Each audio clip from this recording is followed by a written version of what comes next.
Well, welcome everybody to today's IHR History of Education seminar. Very warm welcome to everybody. And today, delighted to introduce Dr. Andrew Watts from University of Cambridge. And he'll be discussing some themes from his recent PhD thesis on public examinations in secondary schools in the early 20th century. What undermined radical attempts to restrict them? After his talk, Professor Stephen Parker will comment for 5 minutes or so, and then we'll open it for further discussion. So over to Andrew first of all, and a very well welcome, Andrew. Oh, many thanks, Gary. And thank you to you for inviting me, and thank you to all of you for attending today. My purpose in this talk is to identify some of the larger issues which relate to national examination systems, and that has an effect on the way I will present the material. I'll focus on the bigger picture and not spend too much time on detail. That means that as we come to some of the slides, I will hope that you will see the point of them by scanning what is on them. On some occasions, I will direct you to specific words and phrases in the slide, but otherwise I may move on rather quickly. However, the slides and the recording of the talk, as usual, will be available to you afterwards. So I hope that if you see details that you would like to dwell on, that can be done later. My specific interest is in two official reports, the Ackland Report from 1911 and the Norwood Report from 1943, which were both about school exams in the first half of the 20th century. Both reports referred to the school certificate, which became the first national school examination system in 1918.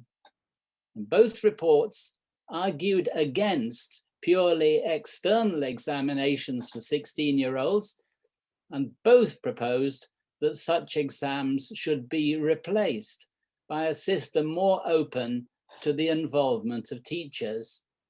And both reports had their proposals rejected.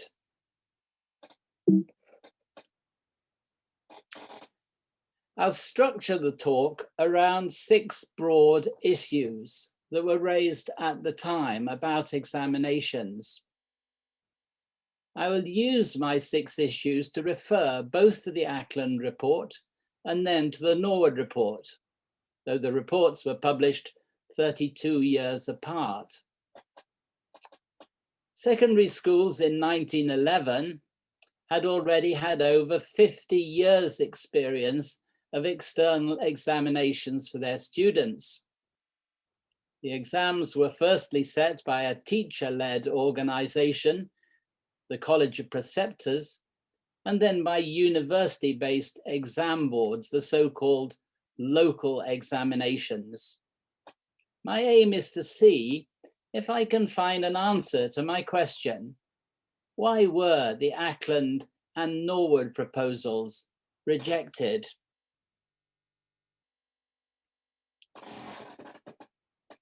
Arthur Ackland entered Parliament as the Liberal MP for Rotherham in 1885.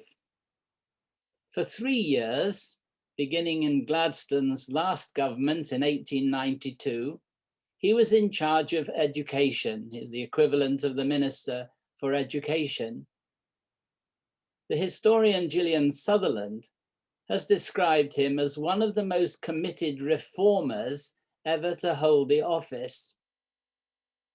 Among his successes in his time in office was the report of a Royal Commission on secondary education under his cabinet colleague, James Bryce. One of the Bryce Commission's recommendations was that a school examination system should be considered.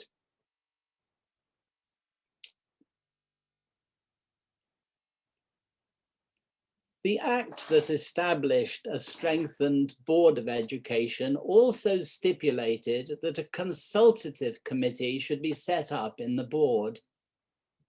This had also been recommended by the Bryce Commission. In that recommendation, which you can see on the slide, we can note a reference to the resistance to government's involvement in secondary education. This was strongly felt at the time. Notice the strength of the unwillingness to entrust any powers at all over secondary education to the government. But the strength of that reaction, we might reflect on the reactions today if we heard of a proposal that the government should take over the running of universities. Though Ackland had left Parliament by 1900, he was invited to be one of the first members of the Consultative Committee. The picture here in this slide is Dr. Sophie Bryant, who was one of the 6 Bryce commissioners who joined the first Consultative Committee. And the list of names that you can see here is of those who were members of the committee when the Ackland report was being written.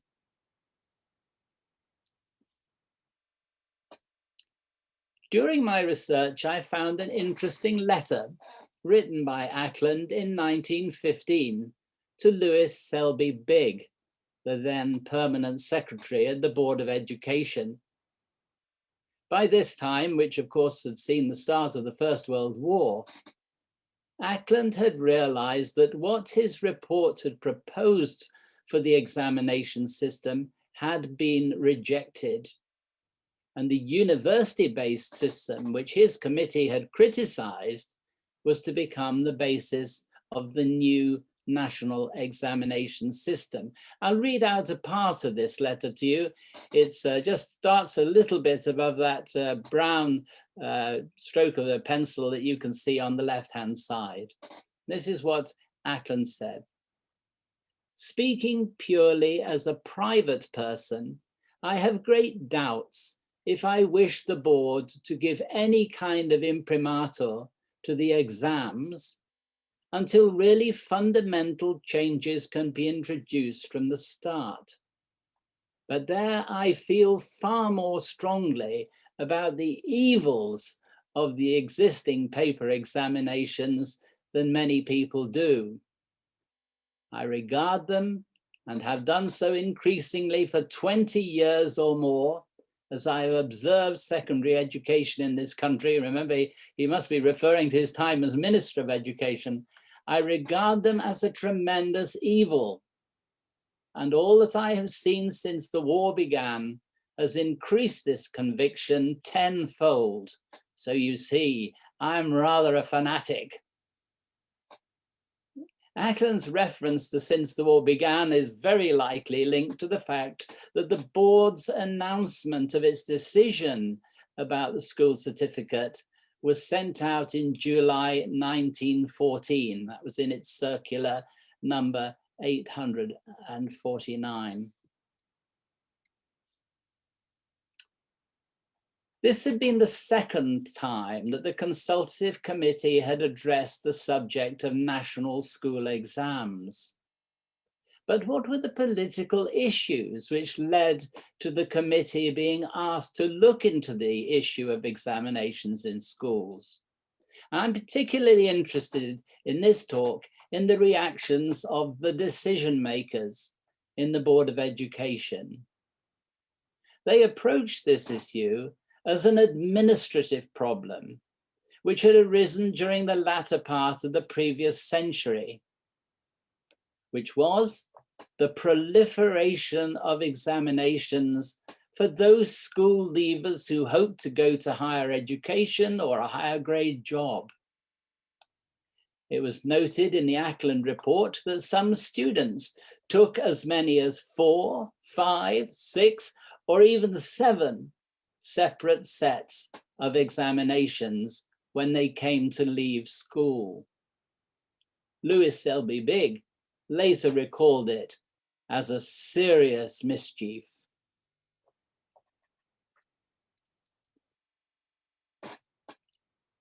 But the consultative committee had a completely different view of what the national priority was. Their focus was on the taught curriculum, not on administration. Ackland had become chairman of the committee in 1907. And in 1911, the committee repeated its support for a system of exams modeled on the German Abitur, school leaving exam. And the points on the slide summarize what that vision was that Ackland's committee put across. I've used the pictures here of Matthew Arnold and Michael Sadler because they each recommended the Abitur as a model, respectively to the Taunton and the Bryce commissions. Ackland's consultative committee made the case that exams should be set individually for schools under the supervision of a local inspector, that teachers should be permitted to propose topics and questions which could be used in the exam papers, and that students' own teachers could be involved in the decisions about their pupils' grades. And the students at the borderline could be given the chance of an assessment interview. The Ackland report took up a strong position about external examinations, and indeed it might be seen as an assault on the then university-based system. The committee was keen to point out the weaknesses of that system, which had serious defects. It constrained innovation and was a disturbing influence on the students, all of those quotations from chapter 3. In its fourth chapter, of 3 key objectives which it proposed as the basis of reform, it emphasized that external examinations must be brought into intimate connection with inspection.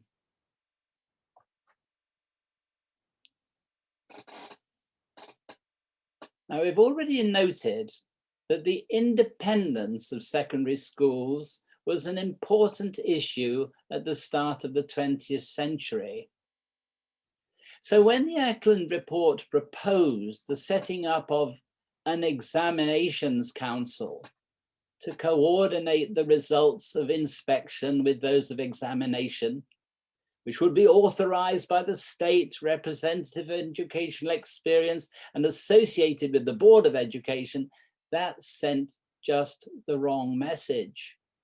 The Ackland report could be characterized as opening the way for secondary schools to be more controlled by the government, either national or local. The Board of Education's officers favored what their permanent secretary at the time, Lewis Selby Bigg, described as delegated administration. They believed that the bodies which the secondary teachers would most strongly prefer to be allied with were the universities. And thus they set up the Secondary School Examinations Council, on which the university-based examination boards were strongly represented. To some, this felt as though teachers' professional independence from government was asserted.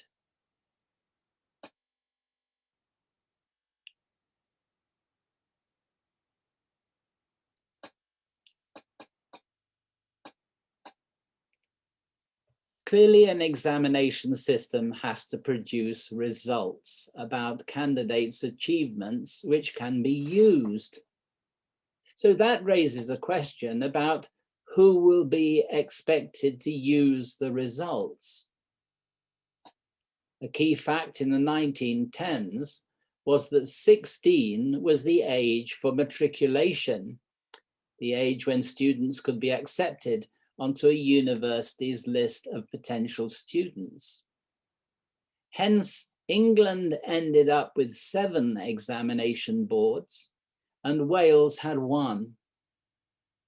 From the civil servants' point of view, the fact that they had persuaded all the universities and a number of prestigious professional bodies to fall in with a common system of state exams was an achievement.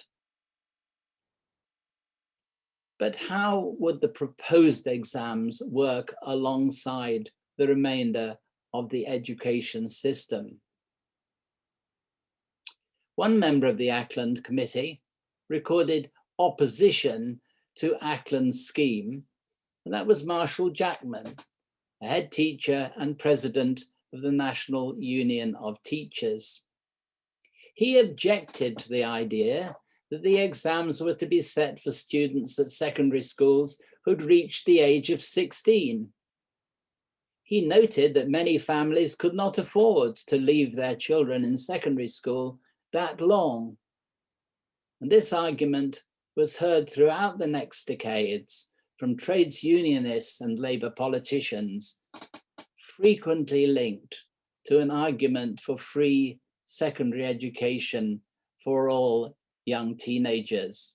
And just another point on that final bullet on the slide, to notice that Jackman refers to secondary schools as part of higher education. That was the way it was perceived at the time. It came from the last century. Higher education included a reference to secondary schools.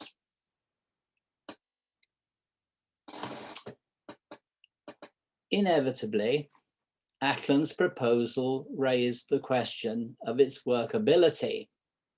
How successfully could the inspectorate be brought into the examination system? The civil servants in the Board of Education, as you can see, Robert Morant's name comes in here. They found various practical difficulties which they raised about the proposals that Ackland was making. Not least that the idea of setting up a whole cadre of local inspectors to supervise the examinations in their local schools was too large a task for the board to envisage. And also, there was a system already in operation, the university board's local exams, and the civil servants were happy to stay with that. As you can see from the slide, William Bruce, the head of the secondary schools branch at the board, noted in January 1912, after Ackland's committee had reported, that the university scheme was the one that could most easily be relied upon.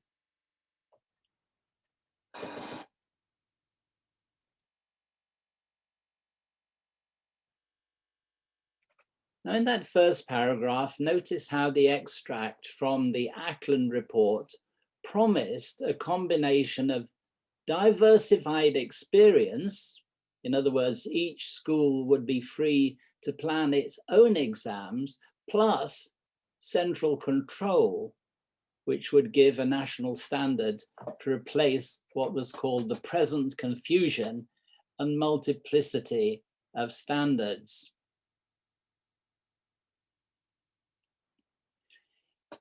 Even though a national standard was believed to be desirable, the negative consequences of centralized authority were still feared.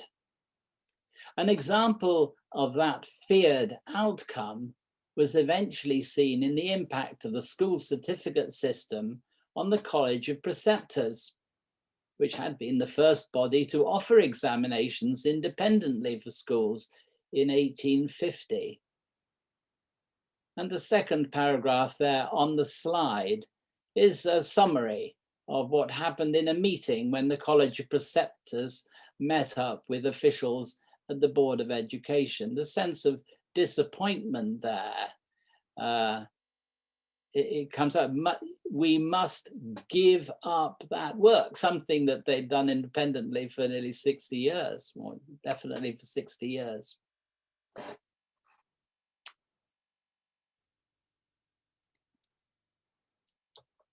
Finally, about the Ackland report, a positive side of the university-based exams was the support offered to teachers and schools in an important area of their work. The boards would refer to our schools, meaning schools that they'd already established relationships with. When the Board of Education proposed its scheme for the school certificate in 1915, the London Examination Board sent out a questionnaire to the schools that they knew, asking for their comments. And they received in reply over 100 letters, which gave an interesting down-to-earth impression of what it was like to be running a secondary school in 1915. You can see here the replies of two head teachers, one from Harrow and one from Brixton. And you can see in the first paragraph there, the head from Harrow talking about our examination board, that sort of sense of a sort of personal connection. And in the school, from the school in Brixton, the head, interestingly and rather tragically, talks about how he's trying to persuade boys to join the combined cadet force, and is obviously assuming that the examination board will be find that of interest and take it on board as a concern of his. Some heads indeed felt moved to share with the exam boards, and people who worked in exam boards would claim that they knew better what was going on in schools than people who worked in the Board of Education. But certainly some teachers saw such links as offering a chance of advancing their professional status. And now we turn to the Norwood Report. Norwood had been chairman of the Secondary Schools Examinations Council for 20 years. He was clearly from the heart of the upper middle class educational establishment. Certainly, he was close to the inspectors in the Board of Education, and together they came to agree that something radical needed to be done about the exam system, and indeed about the university-based examination boards.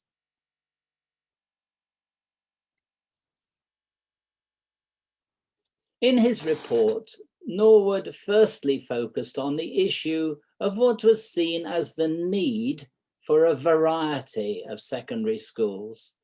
He wrote a defense of the need for a tripartite system of secondary education.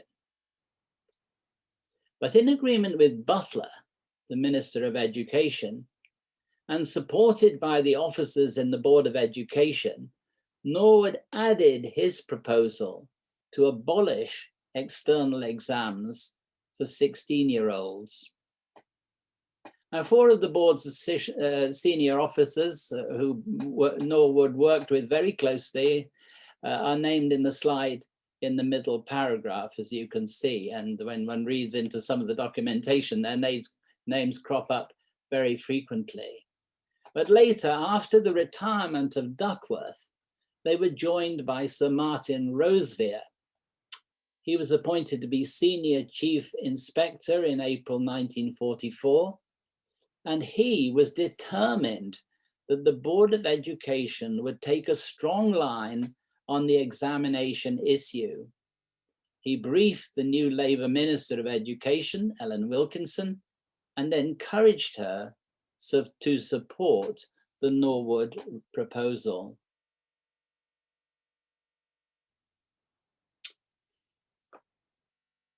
It seems that political support for abolishing examinations was only ever lukewarm. Going back to the time of the publication of the Ackland Report, the Minister of Education in Asquith's government was Jack Pease.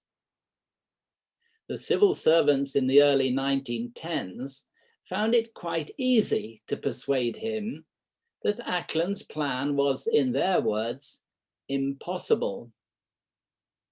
MPs explained to Ackland that the board's decision was but a step on the way towards achieving Ackland's vision for examinations. Well, this was disingenuous, as Ackland had proposed that the key to reform was combining the examinations and the inspectorate.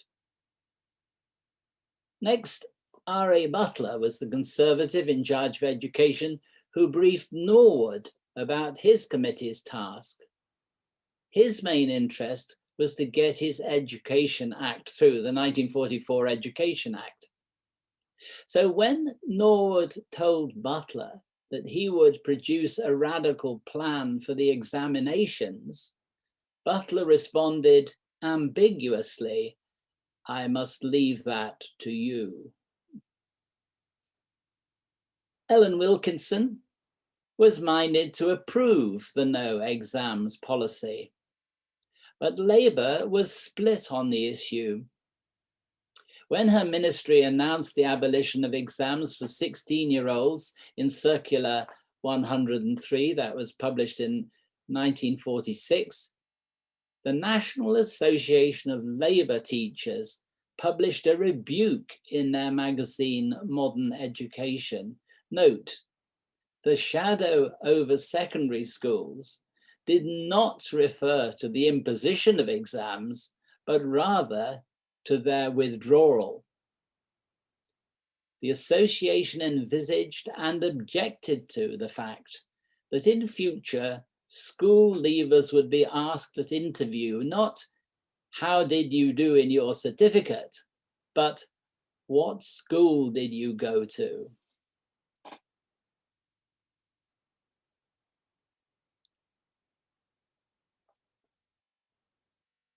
Norwood's plan seemed to offer the most independence possible for teachers. The report frequently reiterated the word freedom. Teachers would be free to decide their own teaching syllabuses and examine their pupils as they thought most suitable. Notice the repetition of the word freedom in that first little paragraph on the slide.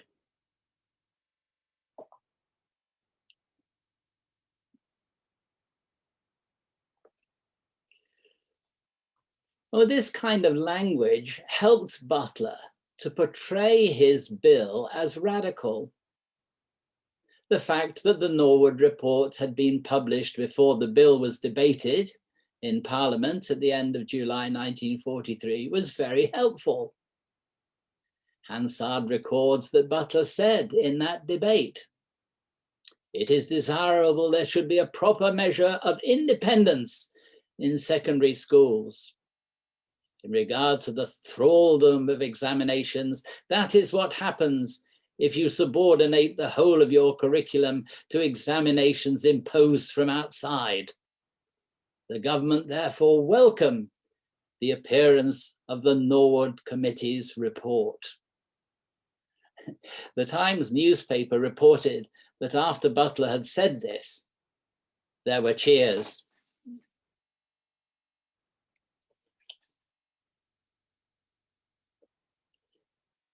We noted that the use of the school certificate in its early years had for the purpose of gaining entry to being used for the purpose of gaining entry to university. But employers soon latched on to the examination system, and applicants for jobs in such organizations as in banks or commercial companies were asked, "Have you got your matriculation?" Parents, knowing this, demanded that schools prepared students for the matric. And sometimes pupils who had passed the school certificate took the exams again in order to raise their pass to matriculation level. Now, in the paragraph at the bottom of the slide, we see a reference to a reminiscence of Wolfenden's. And you can see there Wolfenden is admitting to a lack of understanding of the employer's views. Have a read to see what that little narrative tells us about Wolfenden's experience. It was clear now that employers and indeed parents were now significant groups whose opinions about the use of exams needed to be taken into consideration. So a decision to change from a certificate exam to results from single subjects, which had been taken before Norwood reported, was not well received by some employers. It was also not clear how employers would receive the decision about the school's certificate exams being abandoned.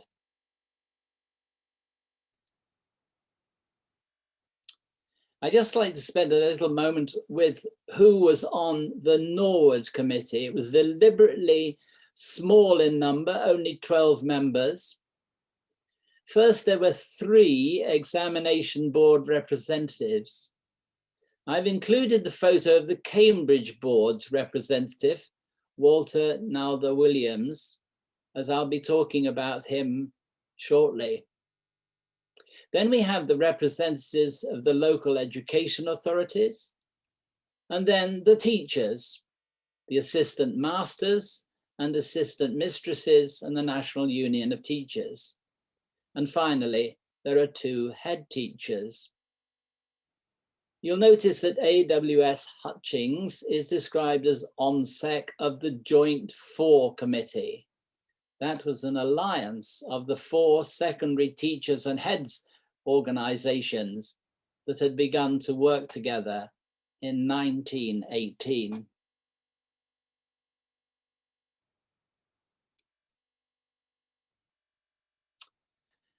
Now, the word malcontents is taken from a letter to Butler from Norwood on his retirement on the 7th of January, 1945. Who were the malcontents? So basically, any group that opposed Norwood's thinking. First, there was Terry Thomas, head of Leeds Grammar School, who expressed his opposition to Norwood's plan for exams early enough for it to be recorded in the report itself. Norwood was very bitter about what he saw as this defection. In the Cambridge Assessment Archive, there's a collection of rough pencil-written notes taken by Nalder Williams during the meetings of the Norwood Committee. As well as those notes, there are drafts of some letters, and one letter in particular, which the 3 examination board representatives were putting together with AWS Hutchings. Among them, they agreed to express the belief that is written on the slide's 2nd paragraph. There is, in our view, no basis for any assumption that the rank and file of the teaching profession would welcome the supposedly enhanced prestige which our chairman expects to result from the shouldering of the examination burden. And finally, on the slide there's a reference to Olive Hastings, whose organization eventually decided to go against the ministry's plans when they were announced in Circular 103. That was when they announced that the plan was to abandon external examinations for 16-year-olds. So by that time, half of Norwood's committee had stated on the behalf of their organizations that they could not support the abolition of exams for 16-year-olds.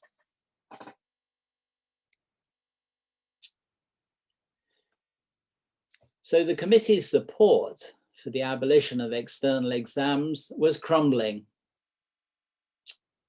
Concern was also expressed in more unexpected quarters. Frg Duckworth, the senior chief inspector who was to retire at the end of the year, sent a memo for Butler's information to Butler's personal assistant. This memo was written on the 28th of June, 1943, 5 days after the Norwood Report was published. It was an act of disloyalty to both Norwood and his colleagues that Duckworth may well have had to conceal from them.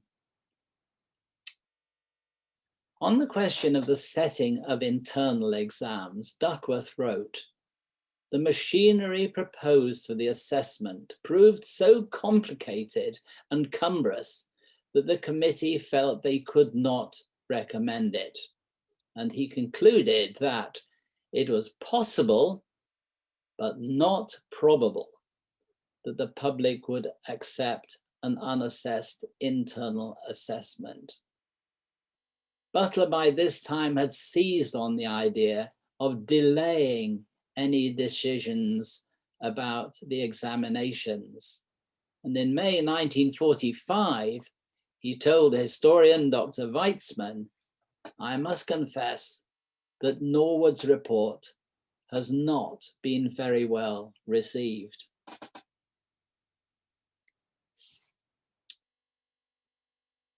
We return to the Cambridge Assessment Archive. And in his communication with the other committee members, Norwood Committee members, Dr. Myers, who was a representative of the Northern Examination Board, questioned the thinking behind Norwood's examination proposal. Myers noticed the conflict between giving schools their freedom to set their own standards and the desire to call the system a national system with a national standard. In other words, a certificate awarded in Newcastle could be used by somebody applying for a job in Birmingham. Myers felt that more time was needed, and indeed Norwood himself realized that he was rushing through this to fulfill Butler's timetable. But Myers here is expressing or expresses the view that more time was needed to discuss those complex issues. But generally, the malcontents were genuinely unconvinced that such a system could work, and they believed that the freedom promised to teachers was illusory.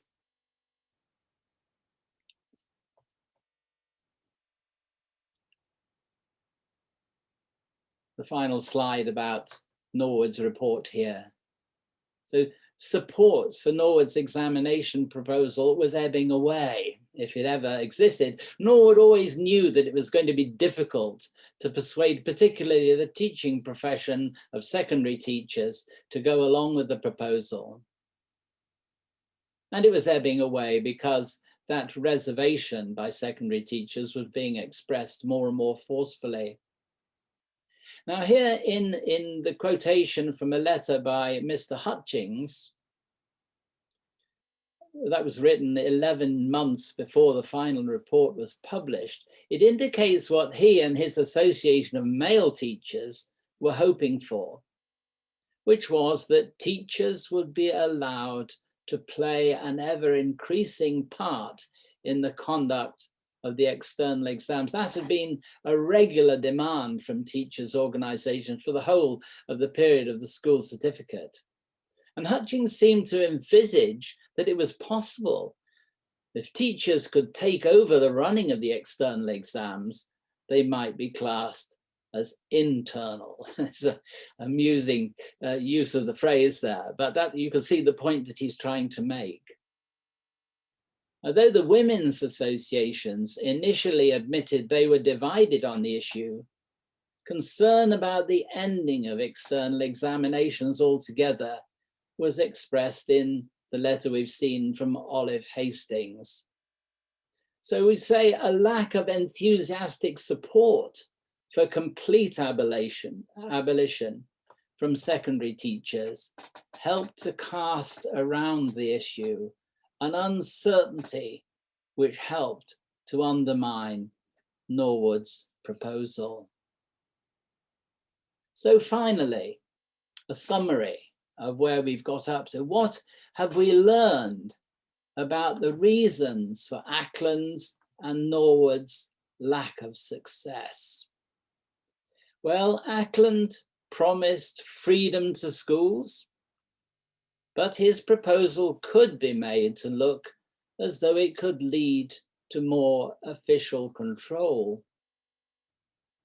And in 1911, the existing examination system worked and indeed suited the then users, notably the universities and professional bodies. The Ackland plan merely presumed that the local inspectors would be able to impose a national standard. And again, if needed, that the inspectors might also replace the benefits of links to university exam boards. Norwood vigorously handed over the examining to teachers, but he advocated his policy in such a way that dominance of government from the centre seemed possible. As users of the system, the universities were in 1945 interested in the higher school certificate and A-level. That a decision had already been taken by the time the Norwood Committee had reported. But employers still needed to be convinced by Norwood's proposal for the replacement of external exams for 16-year-olds. And whether Norwood's plan would be able to impose a national standard was still to be seen, and certainly was a risk. Norwood also seemed to be abandoning teachers to a lonely independence, or maybe other bodies, teachers' associations, subject groups, the school advisory service could grow up to fill that need. In summary, over the 30-year period of the school certificate, the perception that secondary education was part of a higher education had completely changed, and it was rapidly becoming a part of normal education for all children, with huge significance for the examination system. Thank you. Excellent. Well, thank you very much indeed, Andrew, for a beautifully discussed explanation of the tensions and contradictions which underlay this idea of internal exams. Fantastic. Thank you very much indeed. Thank you. I'll pass over initially to Professor Stephen Parker to make some preliminary observations on the paper, and then to pass that more generally to colleagues. Stephen. Thanks, and good evening, everyone. First of all, I want to thank Andrew for a fascinatingly detailed paper. One of the perennial challenges of historical research is the piecing together of fragments of archival material into a reconstructed and coherent narrative which presents a new perspective on the past. And I think Andrew's paper is exemplary in that respect. And moreover, it raises some important questions about the present day assessment regime in schools, the purposes of assessment, what is being assessed, and who is doing the assessment. I'll return to some of those points at the end. For me, your paper also begs a number of other questions. Some of these, forgive me, relate to my own perspective on this period of educational history. Some are more general and perennial. So, for example, I'm intrigued by the question, what do the other major stakeholder in education, namely the churches in this period, think about examinations? Was it a peripheral issue for them? One thinks it can't have been, given that it influenced church school pupils, but was it only the assessment of religious education that concerned them? I'm also interested in this push-pull dynamic of the local and the national in education. And I wonder, Andrew, what you see as the drivers for this dynamic. Is it simply the power play of local officials and politicians exerting themselves over the national officials and politicians? Was it to do with regional local loyalties and identities? Thirdly, I'm really interested in the apparent disconnect between the curriculum and assessment, both as you present it historically and in your narrative, and seemingly in the thinking of the two committees you focused upon. Was the talk of a national curriculum so anathema to the mindset of the time that a national exam system seemed more appealing, seemed plausible and desirable, but a national curriculum quasi-totalitarian? And so to the present, in light of the pandemic, teachers are setting exams for students in schools, deciding on grades moderated by colleagues and boards. Could we in fact be seeing what Norwood and the teachers' union, some of whom were resistant to the idea, once recommended? The abolition of external exams as we know it, perhaps. Moreover, as a recent teacher, I recognise the extent to which publishers, rather more than exam boards or indeed universities, very much determine what is taught in schools, indeed how it is taught. The internal economy of the exam system must represent a multi-million-pound business, with particular publishers having a virtual monopoly on textbooks tied to exams, even tied to tuition towards those exams. And I wonder, Andrew, if you'd care to comment upon this current situation through that lens, through that historical lens. Your paper begs the question, what trajectory of development would education have had, and indeed the professionalisation of teachers had, should the examination system have been deconstructed in the way that Norwood recommended? So I've got lots of questions which I put to you, and I just want to thank you again for a very stimulating and thought-provoking seminar paper. Excellent. Thank you very much indeed, Stephen. Well, I'm sure Andrew will be itching to get at some of those issues, and perhaps allow him a few moments to consider those. But first of all, I'd like very much to get to any questions, which I'm sure there are plenty out there, which our colleagues may wish to raise. And so I'll do that first, and then I'll get back to Andrew to be able to take perhaps the first few with Stephen's comments, if that's okay, Andrew. Yes, yeah. Okay, so who would like to be first?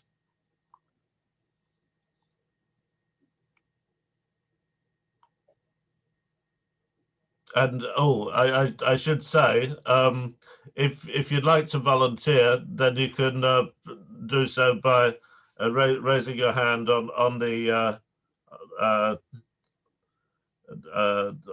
mechanism we have here. Or if you'd like to say something separately, go to the chat section and put a question up there.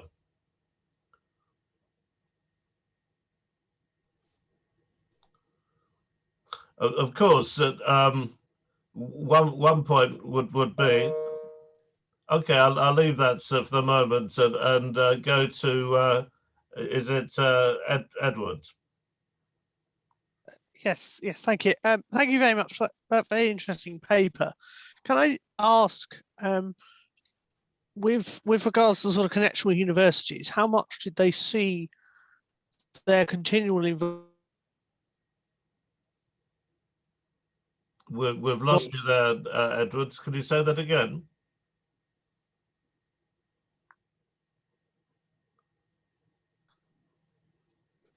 Because Hello, sorry, did you yeah, did can you start catch any of again, that? Edward? Sorry about Of course. So yes, with regards to, you talked a bit about the role of universities. How much did they see their continual sort of involvement in setting exams as being about entry to university, and indeed how much was that perceived as an important factor versus the sort of other role that obviously exams have, which is in assessing work at school? Okay. Shall I take that one, Gary? Sure. Okay. If you'd like to do that, Andrew. Come back to Stephen. Yes. Well, it's interesting, I think, that the universities had a concept of outreach, and they did feel an obligation to offer the sort of education they were offering to people outside their own student body.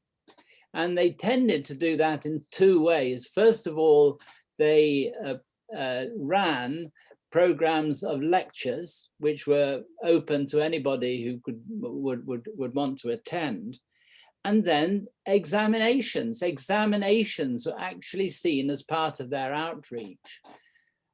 And although one might feel that they were doing that in order to get good students into their university, I think there was genuinely a sort of altruistic motive to try and spread the knowledge. They realized they were privileged people, and they felt an obligation to do that. It's interesting that Ackland particularly came into politics via university outreach. He was in charge of the Oxford University Extension Board for a while, and it was then that he found what the benefit he got from addressing audiences of working class people in the north of England, and that's what really turned him into being a radical, I think.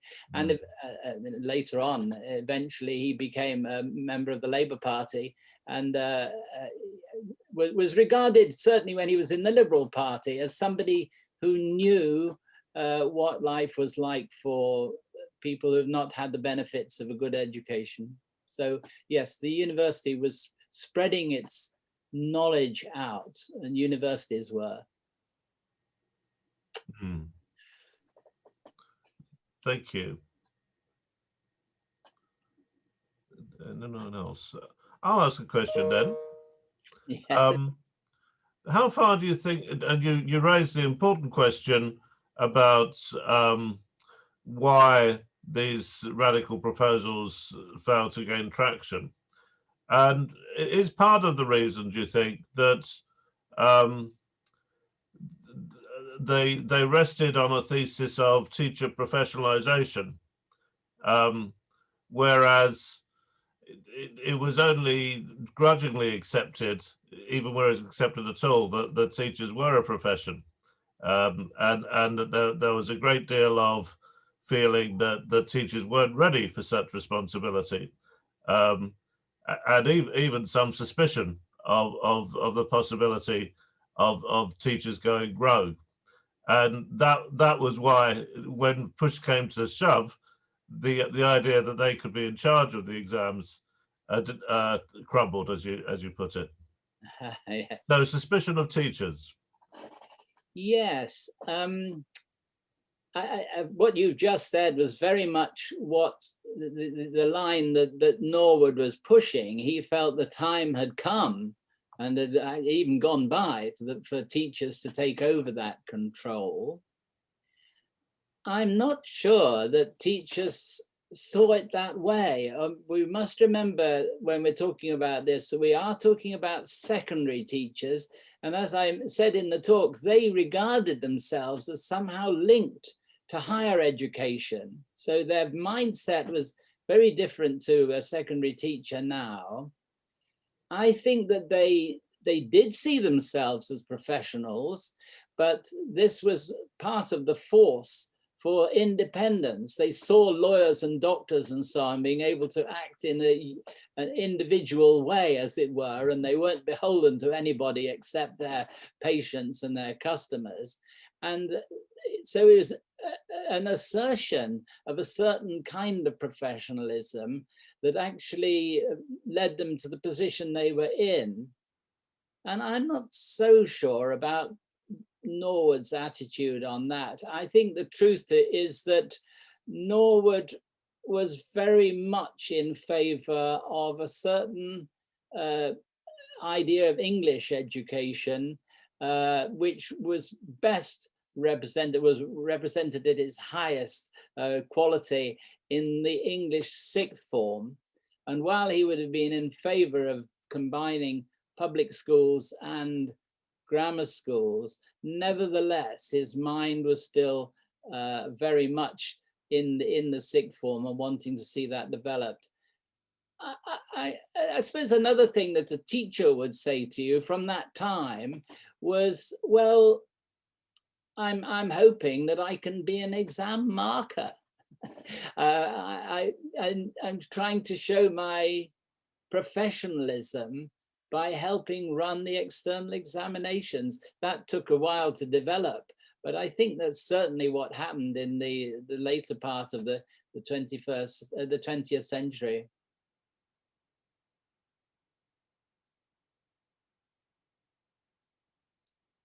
Oh dear, have we lost Gary?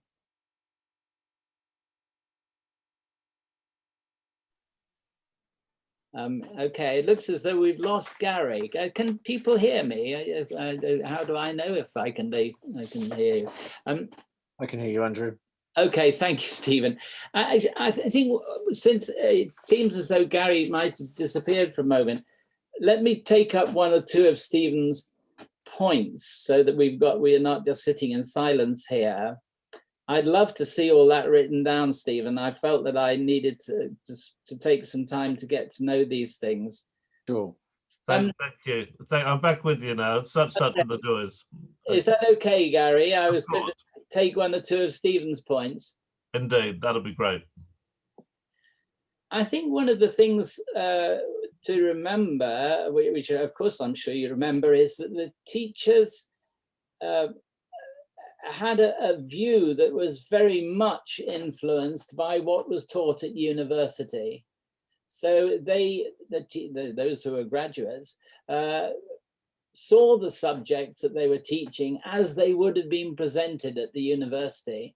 And so I think there was a much closer idea of what was appropriate for the curriculum between schools and universities. I think if we think about the situation nowadays, we realize that the whole situation is far more complicated and there are far more different points of view about what should be taught.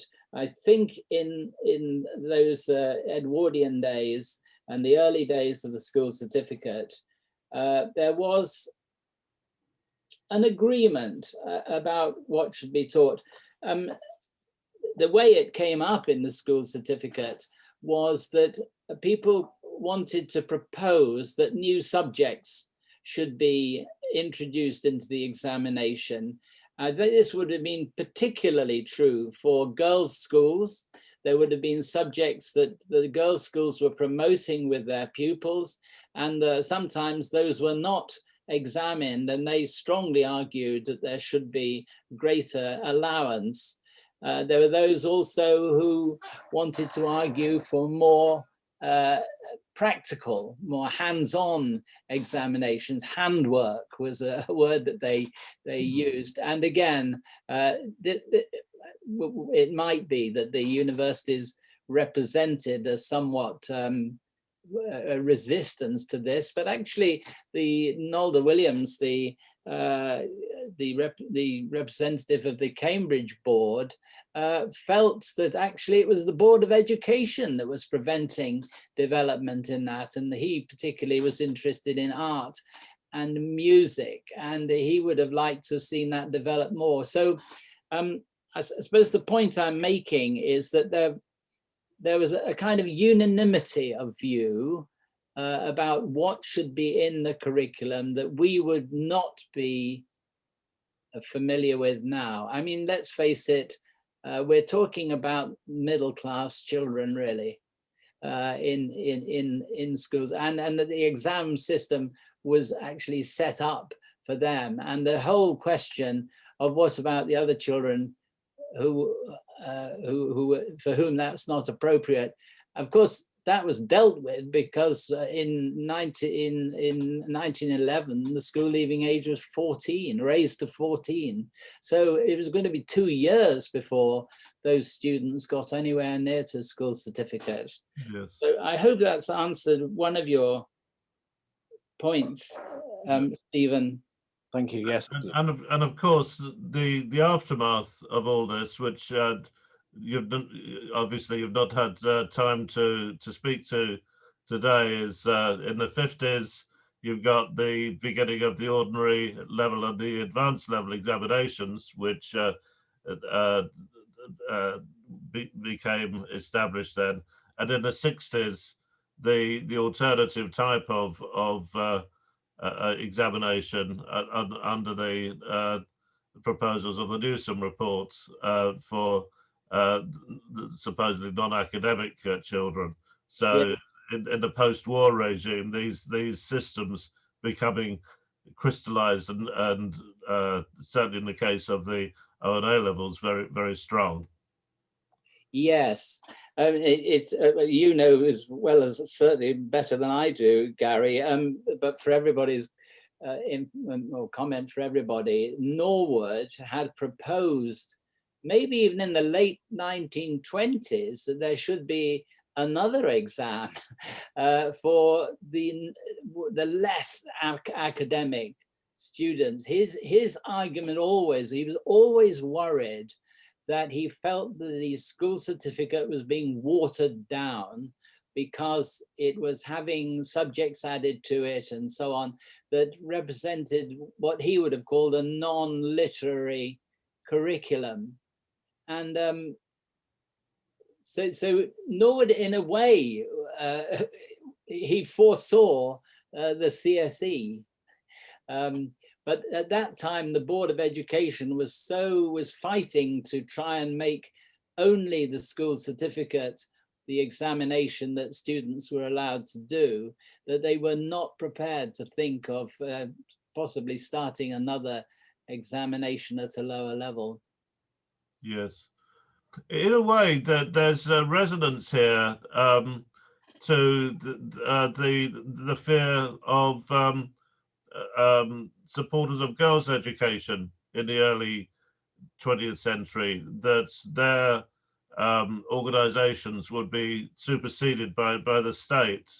And I don't know whether Mary, who's here, might want to comment a little bit on that from her own research.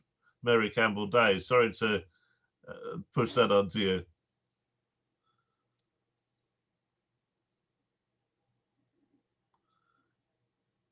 Hi, Mary. Maybe want to make a brief comment on that? Sorry to. You're muted.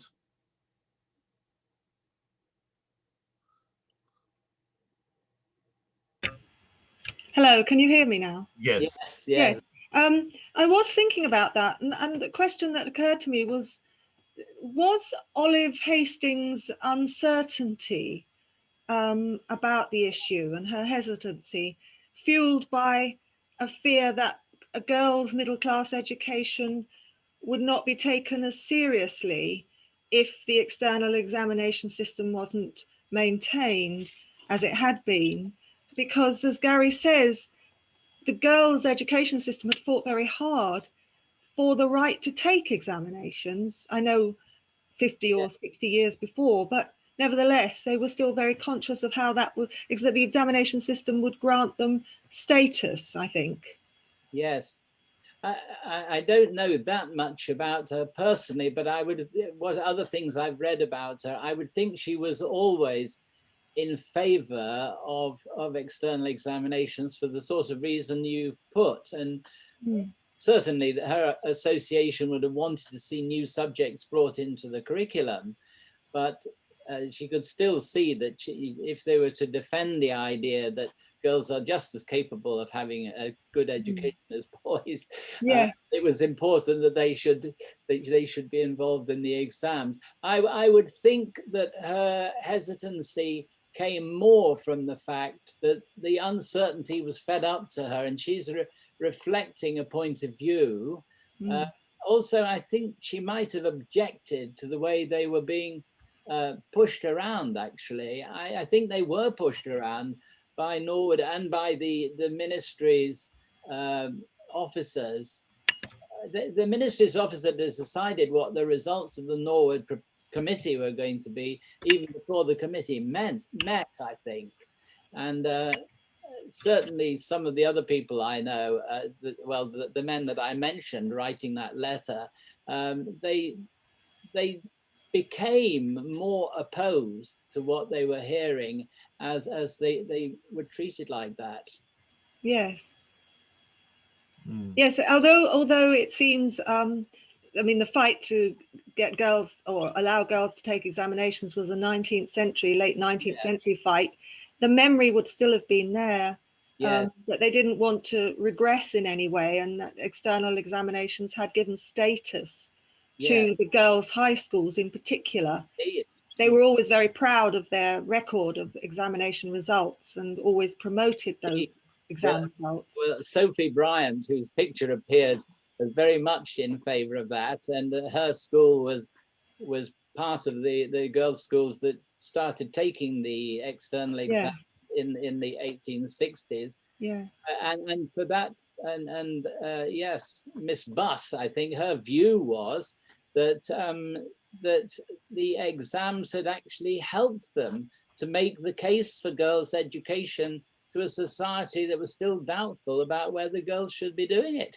Oh yes, very much so. And certainly when they spoke in front of the Bryce Commission, some of the representatives of the girls' schools promoted their expertise through a university entrance. They made sure people understood that they were getting women or young women into university, and the way to do that was to pass examinations which were equal, without a doubt, to those taken by boys or young men. That's interesting. I think that's an interesting aspect of exams that's a bit tricky if you're very, if somebody's very in favor of lots of change, that one could argue, and it was argued at that time, that taking an exam was an egalitarian option. It actually helped to even things out. That quotation that I gave you from the Labour teachers in modern education, the idea that they thought that somebody who went to an interview and couldn't say what their certificate result was somehow disadvantaged. And I think in our society, maybe they were right. I mean, yes. Yeah, so the idea of a meritocracy spoke to individual external exams. Yeah. Thanks so much, Mary. That's a really helpful comments there. And also, Andrew, if I may ask also, if secondary school teachers were keen on independence and professionalisation, why do you feel that Terry Thomas, who was head of Leeds Grammar School, was against these proposals?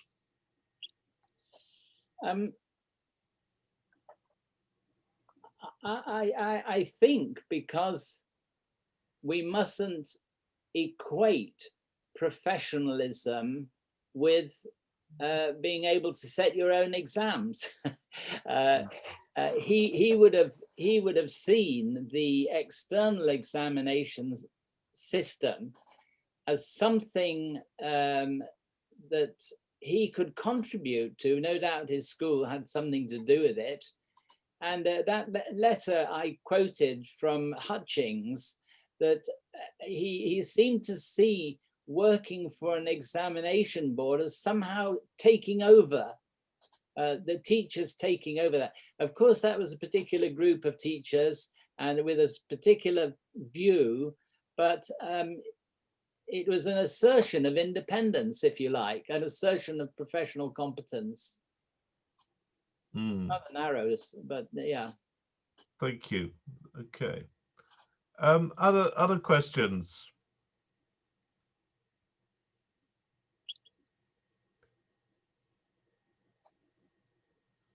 I've got plenty. Gary, I can ask a question. Yeah, John. Oh, hello, John. Nice to see you. Hello there. Can I ask a question about the social effects of matriculation?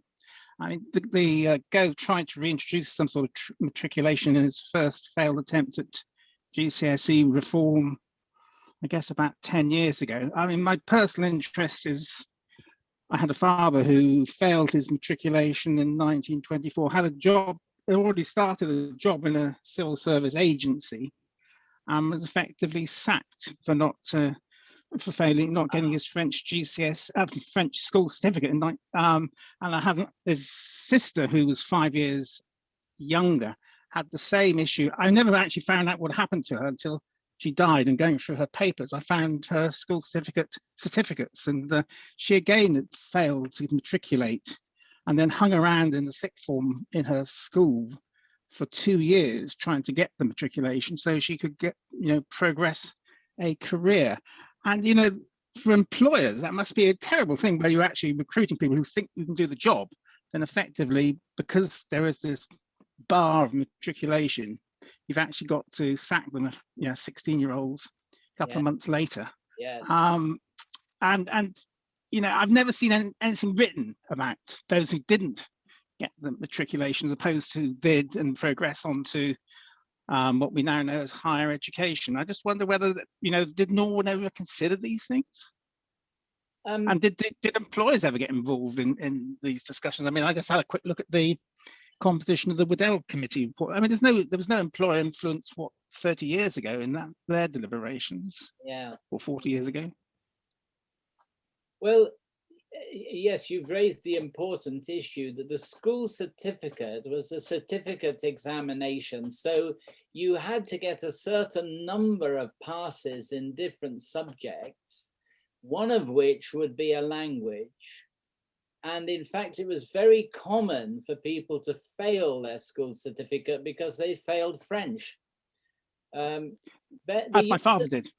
Sorry? Okay. My father failed French. Yes, exactly. I heard you say that, and I thought, well, that was, you can actually find in some of these reports, and I'm afraid I can't fish the figures out, the percentage of children who fail their whole certificate because they've failed one subject. And I'm sure I've seen figures somewhere, it might be, say, 15% of children who fail because they failed French.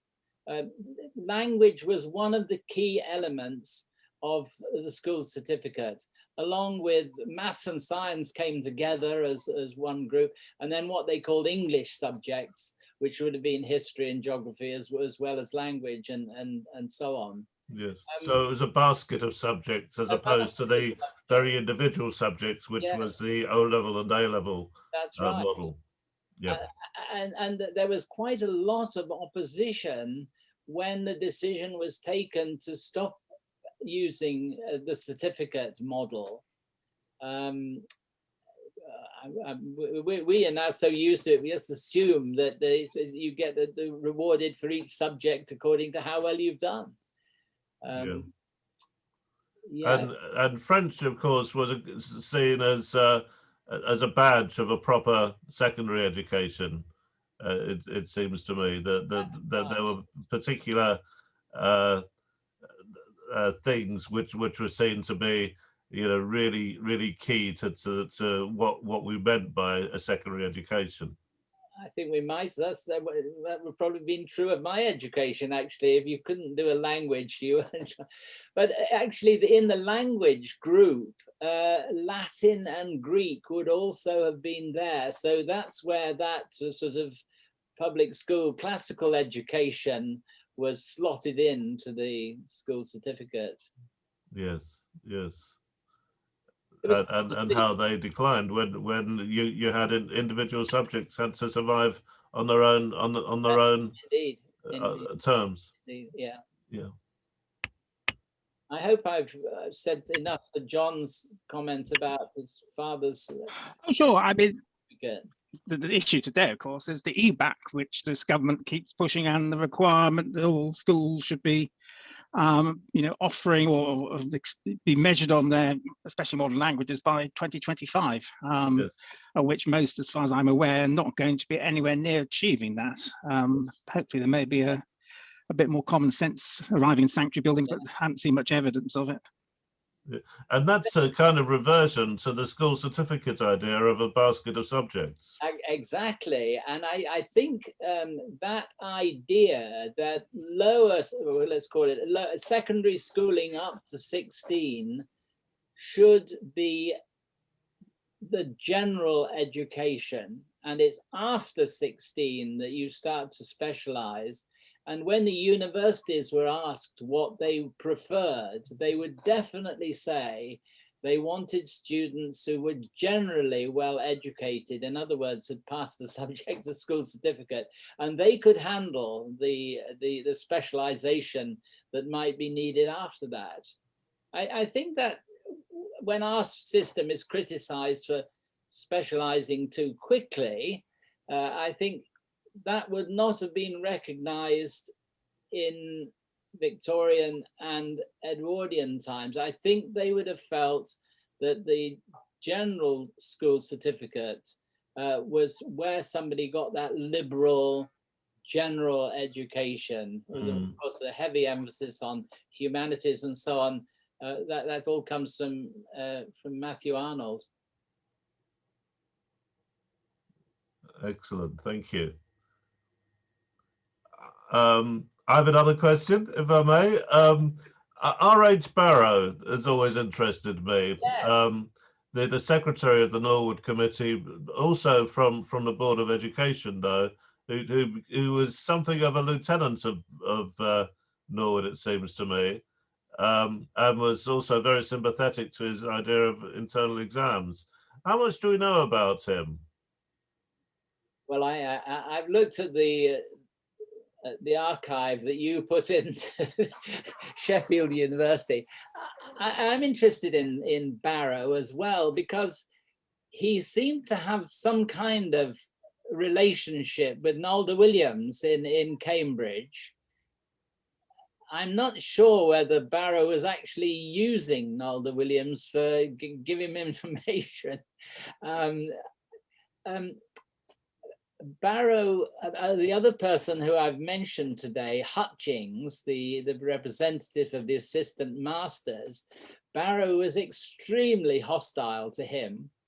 And Barrow talked about him as a tribune of the people. And he goes back to the time in the Roman history when the tribune of the people came forward, and he regarded that as a disaster for Roman government.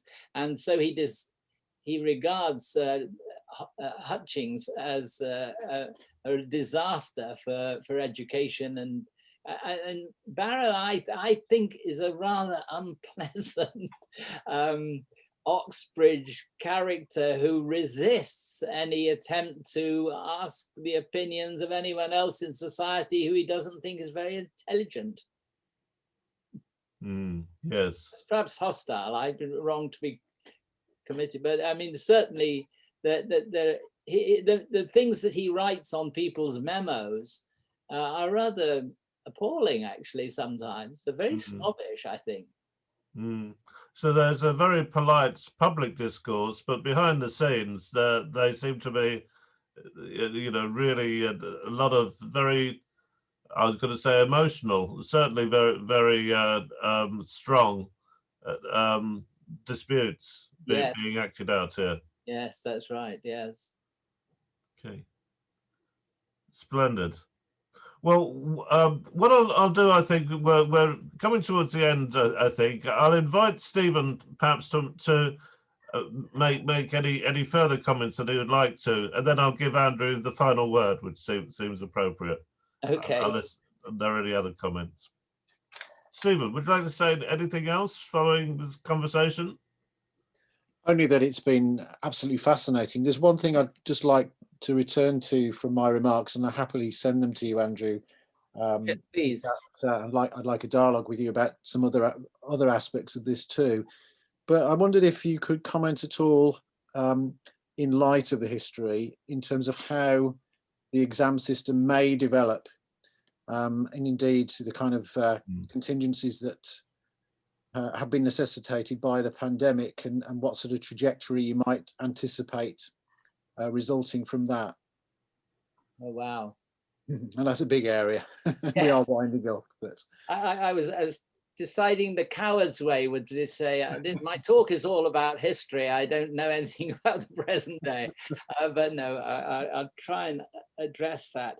There is an interesting development, I think, as well as all that's happened because of COVID-19. And this it illustrates how our society is different to the societies we've been talking about. That now there is the question of whether the children have had a reasonable preparation to take the exam. And that's not just have they had a good teacher, but somehow that the system has conspired against certain groups to mean that they cannot even be properly prepared to pass the exam. And it's almost talked about as though somehow the schools or the teachers or the examiners have to take into account the experiences that students have had and somehow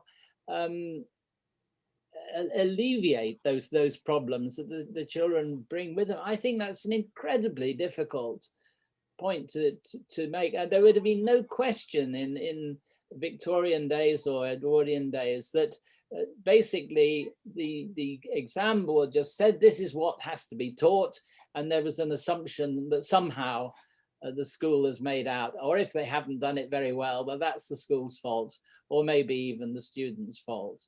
And now I think we have changed our view. We've got this more social development view about how we should be looking after children. So that's one issue. The other thing, of course, is, I suppose, linked to that is this idea that some children have not been in school long enough. That, you know, perhaps their school has been closed for a time, or there's been some kind of lockdown, and somehow the examination has to take account of the fact that some students have only had 9 months of preparation compared to others. I think that's an incredibly difficult issue. Always in the thinking about exams lurks the idea of measurement. I think is examining a system of judgment, or is it a system of measuring? Of course, I mean, I go for the judgment definitely, but there'll be many people working in exams who would want to say that a sort of psychometric approach is a better metaphor for what they're trying to do. And so that's something worth thinking about the future too. I think it's going to be an incredibly difficult period for, well, I think perhaps for schooling, but certainly for exams. And I don't know if you got the chance to listen to the debate at the Institute of Education that was run last week, this time last week, in fact. And one of the things that seemed very obvious to me was that there's an incredible difference of opinion, how to bring all that together and get an agreed system is going to be a real challenge. Yes, yes, indeed, indeed, and it has seemed to me that the pandemic and the lockdown, horrible time and of great loss, though it has been, has also jolted the system to the extent that great spaces for thinking about things like exams, which seem to be quite settled and ingrained in the system. Yes. And we're yet to see, you know, what effects that may have in coming years. Yes, yes. Splendid. Well, thanks again very much indeed, Andrew. It's a lovely talk and excellent conversation. And I'm looking forward, as I'm sure you all are, to you writing up some more of your research in the next few years, and I shall look forward to seeing that. Many thanks.